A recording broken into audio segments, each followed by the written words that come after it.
அனைவருக்கும் என்னுடைய மனமார்ந்த மாலை வணக்கத்தை உரித்தாக்குகிறேன்.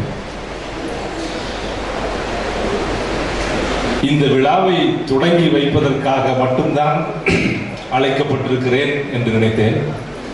ஆனால் சிறப்புரை என்று சொல்லியிருக்கிறீர்கள். தனி மனித புகழ் பாடுவதற்காக நான் ஒருபோதும் வருவதே இல்லை. மக்களுடைய வாழ்வின் விழுமியங்களை பாடுவதற்காகவே அழைக்கப்பட்டிருக்கிறோம், இந்த பிறவி எடுத்திருக்கிறோம் என்பதை என் மனதில் தாங்கியிருக்கிறேன். ஆனால் இந்த பெரம்பலூர் புத்தக கண்காட்சி பார்க்கும் பொழுது கடந்த வருடம் இப்படி ஒரு வாய்ப்பை ஏன் நழுவ விட்டோம் என்று நான் மனதில் குறைபட்டுக் கொண்டிருக்கிறேன் நண்பர்களே. மனமெல்லாம் பூரித்து பொங்க இங்கு உங்கள் முன்னால் நான் நின்று கொண்டிருக்கிறேன். தலைவன் எவ்வளி அவ்வளி மக்கள் என்று சொல்வார்கள் இல்லையா?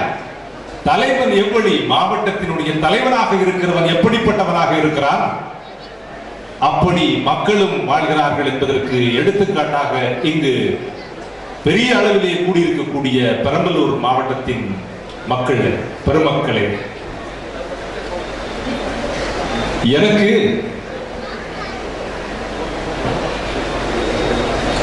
படிப்பு அறிவித்த ஆசான்களை பற்றி குறிப்பிடாமல் என்னால் எங்கிருந்தும் அகல முடியாது. சிறிய வயதிலே மரிய சில்வர் டீச்சர் அப்படின்னு ஒரு டீச்சர் எனக்கு இருந்தார். அவங்க பேர் மரிய சில்வர். இந்த டீச்சர் இன்றும் என் நினைவில் பசுமையாய் நிறைந்திருக்கிறார்கள். காரணம் என்னன்னா, அவங்க தான் எனக்கு எழுத்தறிவிச்சாங்க. எப்படி எழுத்தறிவிச்சாங்க அப்படின்னா, ஒரு எழுத்தை நான் ஞாபகப்படுத்தி அதை நான் படிக்கணும். நாம் படிக்க வேண்டும், அதை படிக்க வேண்டும், இதை படிக்க வேண்டும் என்றால் நீ மொழியை தெரிந்து கொண்டிருக்க வேண்டும். முதலில் மொழி என்றால் அதற்கு அச்சரமாக இருக்கக்கூடிய அந்த எழுத்துக்களை தெரிந்திருக்க வேண்டும்.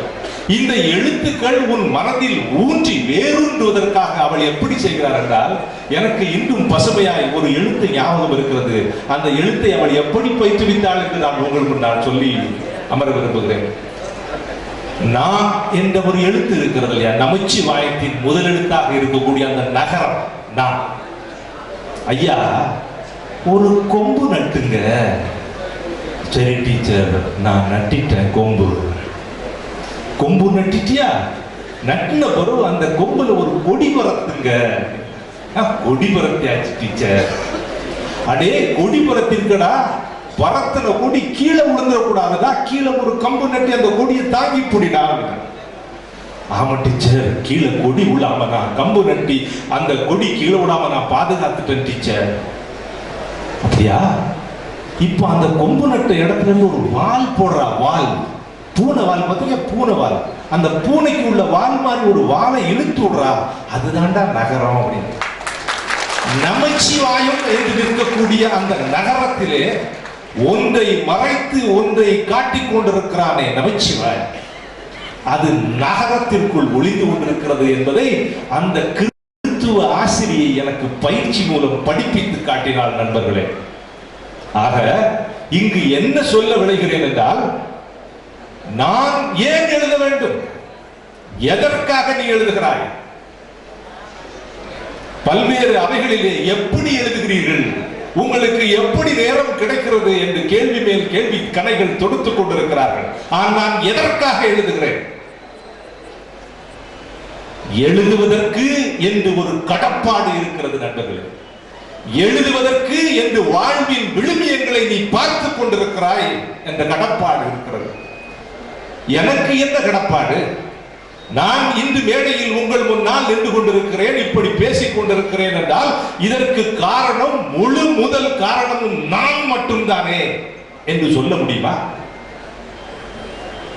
என்னை பெற்று போட்ட என்னுடைய ஆத்தா அப்பனுக்கு பங்கு இல்லையா? என்னை பயிற்றுவித்த ஆசிரியர்களுக்கு பங்கு இல்லையா? என்னுடைய நண்பர்களுக்கு, பள்ளி பருவ நண்பர்களுக்கு பங்கு இல்லையா? என்னுடைய விடலை பருவத்தில் கூட அலைந்தார்களே நண்பர்கள், அவர்களுக்கு பங்கு இல்லையா? என்னுடைய பேராசிரியர்களுக்கு பங்கு இல்லையா? இந்த சமூகத்துக்கு பங்கு இல்லையா? எப்படிப்பட்ட ஒரு பங்கின் மூலம் நான் இன்று உங்கள் முன்னால் நின்று கொண்டிருக்கிறேன். உங்களுக்கு ஒரு சிறிய உதாரணமாக சொல்கிறேன். உங்களுக்கு முன்னால் ஒரு சாப்பாடு படைக்கப்படுகிறது. அது அசைவ சாப்பாடோ அல்லது சைவ சாப்பாடோ உங்கள் முன்னால் படைக்கப்படுகிறது என்றால் அந்த சாப்பாட்டில் என்னென்ன இருக்கிறது? சோறு இருக்கிறது, சாம்பார் இருக்கிறது, ரசம் இருக்கிறது, கூட்டு இருக்கிறது, பொரியல் இருக்கிறது, அவியல் இருக்கிறது, கரியல் இருக்கிறது, என்னென்னவோ இருக்கிறது. ஆனால் இந்த சோறு உங்கள் முன்னால் படைக்கப்படுவதற்கு எப்படிப்பட்ட ஒரு பயணத்தை அது மேற்கொண்டு அந்த பயணத்தின் மூலம் இன்று உங்கள் முன்னால் தலைவாழை இலையில் பரிமாறப்பட்டிருக்கிறது. நண்பர்களே, நான் தானே 50 ரூபா கொடுத்தேன். நான் 50 ரூபா கொடுத்தானே, டோக்கன் வாங்கித்தானே அவங்க முன்னால சாப்பிடுறதுக்கு உட்கார்ந்துருக்கேன். நீ 50 ரூபா கொடுத்த சரி, ஆனா இந்த அரிசி ஒரு விதை நல்லாக களத்தில் விதைக்கப்பட்டு களை பிடுங்கி நீர் பாய்ச்சி உரமேற்றி அறுத்து திரும்ப அரிசியாக்கி களைந்து திரும்ப பானையில் இட்டு சோறாக்கி சோறை வடித்து கஞ்சியை இறுத்து விட்டு திரும்ப சோறாக்கி உன் முன்னால் தலைவாழை இலையில் படைக்கப்பட்டிருக்கிறது அரிசி மட்டும். இனிமே சாம்பாருக்குள்ள போடுற மசாலையை பற்றி பேசவே இல்லை. இதுபோல் தான் நண்பர்களே நம்முடைய சமூகம். நமக்கு சமூகம் என்ன செய்து கொண்டிருக்கிறது என்பது நமக்கு தெரியாது. இன்று உங்கள் முன்னால் நான் நின்று உரையாற்றி கொண்டிருக்கிறேன் என்றால் நெய்தல் சமூகம் எனக்கு கொடுத்தது. கடலும் கடற்கரையின் மக்களும் எனக்கு கொடுத்தது. இந்த மக்களிடம் இருந்து தானே நான் இந்த உரத்தை பெற்றுக் கொண்டேன். இன்று உங்களுக்கு முன்னால் நான் ஒரு மரமாக ஒரு விருட்சமாக நின்று உரையாற்றி கொண்டிருக்கிறேன் என்றால் அதற்கு காரணம் அந்த மண், அடிமண், அந்த வேரடி மண்ணில் இருந்து உறிஞ்சிய அந்த உரம். அது போன்ற கடப்பாடு உங்களுக்கு இருக்கிறது நண்பர்களே. இங்கு நிறைய கல்லூரி மாணவர்கள் மாணவிகள் இருந்து கொண்டிருக்கிறீர்கள் என்று நான் நினைக்கிறேன். பாடப்படிப்பு மட்டுமல்ல, உலகை, இந்த உலகை நீ வேறொரு கண் கொண்டு பார்க்க வேண்டும் என்றால், எனக்கு முன்னால் பேசிய நண்பர் அவர்கள் சொன்னார்கள், இந்த வாழ்வில் ஏன் ஆட்சித் தலைவர்கள் குறிப்பிட்டார்கள், உனக்கு வாழ்வின் விழுமியங்கள் என்னவென்று தெரிய வேண்டும். பொன்னியின் செல்வனை படிக்கும் போதுதான் வந்தியத்தேவன் யார், இந்த வந்தியத்தேவன் எதற்காக காலகாலமாக இத்தனை காலமாக கற்பனை பாத்திரமாக இருந்தாலும் கூட இத்தனை காலமாக நம் மனங்களில் வாழ்ந்து கொண்டிருக்கிறானே, குந்தவை வாழ்ந்து கொண்டிருக்கிறானே, அருள்மொழிவர்மன் வாழ்ந்து கொண்டிருக்கிறானே, காரணம் என்ன? காரணம் வாழ்வாங்கு வாழ்ந்திருக்கிறான். இந்த வாழ்வாங்கு வாழ்ந்த வாழ்வு, அதன் விழுமியங்கள் எங்கு இருக்கிறது? பொன்னியின் செல்வன் என்ற அந்த நாவலில் இருக்கிறது நண்பர்களே. எனக்கு ஒரு வாழ்க்கை கிடைத்திருக்கிறது. நான் ஒரு வாழ்வை ரசித்து ருசித்து நான் வாழ்ந்து கொண்டிருக்கிறேன். அது என்னுடைய வாழ்வு. எனக்கு என் குடும்பத்தை பற்றி தெரியும், என்னுடைய சமூகத்தை பற்றி தெரியும். ஆனால் மருதநிலத்தில் வாழ்ந்தவர்களை பற்றிய அறிவு எனக்கு எங்கு இருக்கிறது? குறிஞ்சியில் வாழ்ந்தவர்களை பற்றிய அறிவு எனக்கு எங்கு இருக்கிறது? இல்லையே. ஆனால் குறிஞ்சியில் வரக்கூடிய ஒரு வாழ்வின் விழுமியத்தின் அந்த அந்த சொட்டு, அந்த சுவை எனக்கு கிடைக்கும் போது, ஆகா, நம்போல் இங்கு வாழ்வின் விழுமியங்களை கொண்டாடு ராமனும் லட்சுமணனும் இன்று நம்முன் நடமாடி கொண்டிருக்கிறார்களே, கதாநாயகர்களாக நடமாடி கொண்டிருக்கிறார்களே. காரணம் என்ன? அவர்கள் வாழ்வின் விழுமியங்கள் நமக்கு கொடுக்கப்பட்டிருப்பதனால் தானே. அப்படிப்பட்ட வாழ்வு நமக்கு கிடைக்கும் போது, இந்த வாழ்வின் விழுமியங்களை படிப்பதற்கான ஒரு வாய்ப்பை யார் கொடுக்கிறார்கள்? அக்கறையோடு, சமூகத்தை அக்கறையோடு பார்க்க தெரிந்த ஒரு வாழ்க்கையை பதிவு செய்வதனால் மட்டும்தான் அப்படிப்பட்ட ஒரு விஷயத்தை கொடுக்க முடியும் நண்பர்களே. சமீபத்திலே என்னிடம் ஒரு கேள்வி ஒன்று கேட்கப்பட்டது. நிறைய சர்ச்சை வந்து கொண்டிருக்கிறது. நீங்களும் ஒரு எழுத்தாளன் தானே? நான் இதுவரையில் ஒத்துக்கொண்டதில்லை நான் ஒரு எழுத்தாளன் என்று. நான் வாழ்க்கையை பதிவு செய்பவன் மட்டும்தான். ஆனால் இப்படிப்பட்ட சர்ச்சை வருகிறது. இந்த சர்ச்சைக்கான காரணம் என்ன என்று நினைக்கிறீர்கள்? எனக்கு மனதிலிருந்து சொல்ல வேண்டுமா, அல்லது ஏதோ நீங்கள் கேட்கிறீர்கள் என்பதற்காக மேம்போக்காக எதையாவது சொல்லி வைக்க வேண்டுமா என்று பீடிகையோடு நான் கேட்கிறேன். இல்ல, மனசிலிருந்து சொல்லுங்க சார். மனதிலிருந்து சொல்லுகிறேன். ஒரு உண்மை, ஒரு நிகழ்வு உன் கண் முன்னால் நடக்கக்கூடிய ஒரு நிகழ்வு உன்னை பாதிக்கிறது. பாதிக்கிறது என்றால் அது உன்னை படுக்க வைக்கிறது என்று அர்த்தம் அல்ல. நீ மகிழ்கிறாய், நீ கவலை கொள்கிறாய், நீ சோர்ந்து போகிறாய், நீ ஆக்ரோஷமாய் கிளம்பி நிற்கிறாய். காரணம் அந்த நிகழ்வு. அந்த நிகழ்வில் உனக்கு நேரடியாக பெற்ற அனுபவம் அது. இது அவர் சொன்னார், இவர் சொன்னார், நான் அங்கு பார்த்தேன் இங்கு பார்த்தேன் என்பதல்ல. நீ கண்கூடாக பார்க்கக்கூடிய ஒரு விஷயம், நீ கண்கூடாக பார்த்த ஒரு நிகழ்வு. இந்த நிகழ்வை நீ எப்படி எதிர்கொள்கிறாய்? உனக்கென்று ஒரு கடப்பாடு இருக்கிறது அல்லவா? சமூகம் எனக்கு மிகப்பெரிய கொடைகளை அள்ளி தெளித்திருக்கிறது. நான் இந்த சமூகத்தின் மூலமாகத்தான் வாழ்ந்திருக்கிறேன், இன்று உங்கள் முன்னால் நின்று கொண்டிருக்கிறேன். அப்படிப்பட்ட ஒரு கடப்பாடு இருக்கும்போது இந்த சமூகத்தின் விழுமியங்களை இந்த தலைமுறையில் இருந்து அடுத்த தலைமுறைக்கு கடத்தக்கூடிய அந்த தொடர்பை ஏற்படுத்தக்கூடிய அற்புதமான அர்ப்பணிப்பான ஒரு பணியில் நான் இருக்கிறேன் என்பதில் முதலில் ஒரு பக்குவம் வேண்டும். நான் எதை சொல்ல வேண்டும்? நான் சொல்வதில் உண்மை இருக்கிறதா?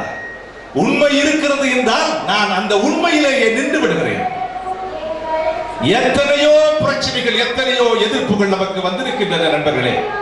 ஆனாலும் இந்த எத்தனையோ பிரச்சனைகளிலும் உன்னுடைய வாக்கில், உன்னுடைய எழுத்தில் உண்மை இருக்கும் போது, நீ அர்ப்பணிப்போடு அதை அணுகும் போது, அர்ப்பணிப்போடு நாம் பெற்ற இந்த வாழ்வை, இந்த வாழ்வின் விழுமியங்களை, இந்த வாழ்வில் நாம் சந்தித்த பேராளுமைகளை நான் பேராளுமை என்று சொல்ல விரும்புகிறேன். வள்ளுவன் சொன்னானே, பேராண்மை பிறன்மனை நோக்கா பேராண்மை என்று சொன்னான் இல்லையா? கர்ஜித்தான்.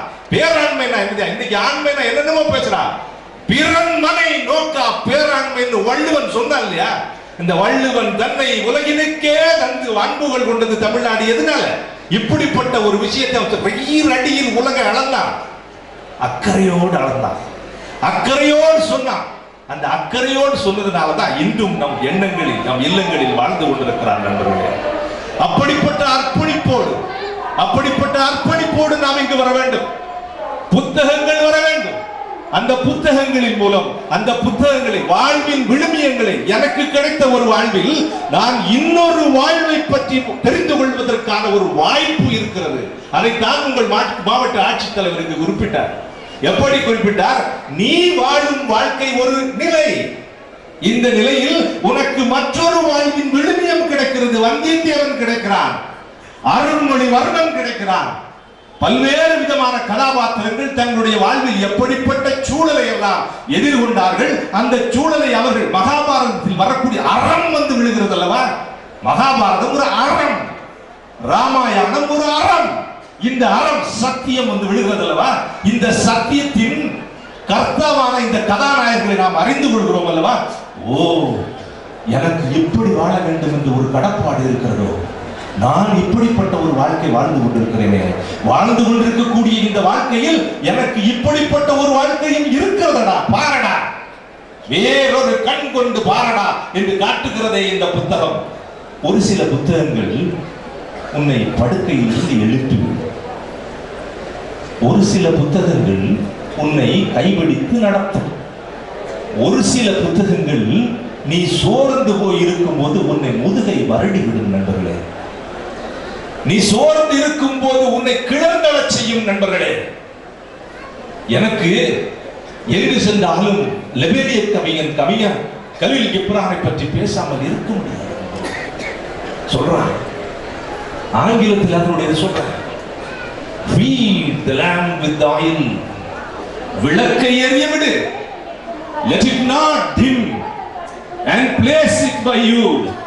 Then only I will be able to see with tears what your life with me has written upon your face. அப்படின்னு சொன்னாயா? விளக்கை எரிய விடு, அதை உன் அருகே கொண்டு வா. கொண்டு வந்த விளக்கின் வெளிச்சத்தில் நான் என்னுடனான உன்னுடைய வாழ்க்கை உன்னுடைய முகத்தில் எப்படி எழுதப்பட்டிருக்கிறது என்பதை கண்ணீர் விழிகளோடு நான் பார்த்திருப்பேன், தரிசிப்பேன் என்று சொன்னார். வாழ்க்கையில மிகப்பெரிய ஒரு தத்துவத்தை புரிய வச்சுச்சு நண்பர்களே. எனக்கு புரிஞ்சு வச்சு நான் என் மனைவியோடு எப்படிப்பட்ட ஒரு வாழ்க்கையை வாழ வேண்டும் என்பதை கற்றுக் கொடுத்தது இந்த வாக்கியங்கள். அந்த புத்தகத்திலிருந்து தெரிந்த இந்த வாக்கியங்கள், இந்த தெரிந்து சிதறிய ஒரு வார்த்தை, ஒரு பக்கத்தில் இருக்கக்கூடிய ஒரு வரி உன்னை அப்படியே கிடந்தளச் செய்துவிடும். அந்த ஒரு வரிக்காக நீ 1000 புக்கம் படிக்கலாம். அந்த ஒரு வரி உன்னுடைய வாழ்வை மாற்றிவிடும் நண்பர்களே. அதுதான் இந்த பதிவாளர்கள் செய்யக்கூடியது. அதுதான் இந்த எழுத்தை ஆயுதமாக கொண்டவர்கள் செய்யக்கூடியது நண்பர்களே. அதைத்தான் காலகாலம் தமிழில் எப்படி எவ்வளவு பெரிய இந்த பிறவி போதாது, இந்த பிறவி போதாது நண்பர்களே. நம்முடைய நமக்கு முன்னால் வந்தவர்கள் எழுதிவிட்டு போன இந்த சொத்துக்கள், இந்த பொக்கிஷங்கள் மலை மலையாய் குவிந்து கிடக்கின்ற நண்பர்களே. ஆனால் ஒரு வரி போதும், அந்த ஒரு வரி என்னுடைய வாழ்க்கையை மாற்றி அமைத்திருக்கிறது நண்பர்களே. அதுபோல் இந்த புத்தகங்கள் உங்களுடைய வாழ்க்கையை மாற்றி அமைக்கும். மாவட்ட ஆட்சித்தலைவர் இங்கு குறிப்பிட்டது போல பெரம்பலூர் இதே புத்தக திருவிழாவை, இந்த புத்தகங்கள் மேல் இருக்கக்கூடிய ஆவலை மீட்டெடுத்துக் கொள்ளும் போது, தொடர்ச்சியாய் இதே நிலையில் இருக்கும் போது, இங்கு இந்திய ஆட்சி பணியிலும் கல்வி பணியிலும் பல்வேறு பணிகளிலும் நாளைக்கு இங்கு இருக்கக்கூடிய நீங்கள் பரிணமிப்பீர்கள் என்று நான் நம்புகிறேன் நண்பர்களே. அதுதான் அவருடைய வெற்றியாக இருக்கும். அவருடைய இந்த உத்தியோக உயர்விலே பெரிய அதிகாரியாக வந்து நிற்கும் போது, இன்னொரு நாள் ஒரு 10 வருடம் கழித்து, ஒரு 20 வருடம் கழித்து, ரேஸ் அகமது வாங்க எங்க புத்தக கண்காட்சிக்கு நீங்க வாங்க, அங்க அணிவகுத்து நிற்கக்கூடிய மருத்துவர்களை பாருங்கள், இந்திய ஆட்சிப்பணி அலுவலர்களை பாருங்கள், காவல் பணி அலுவலர்களை பாருங்கள், மாநில அதிகாரிகளை பாருங்கள், மத்திய அதிகாரிகளை பாருங்கள் சொல்லி பெருமையோடு நாம் சமர்ப்பிக்கலாம் நண்பர்களே. வாய்ப்புக்கு நன்றி கூறி விடைபெறுகிறேன். நன்றி, வணக்கம்.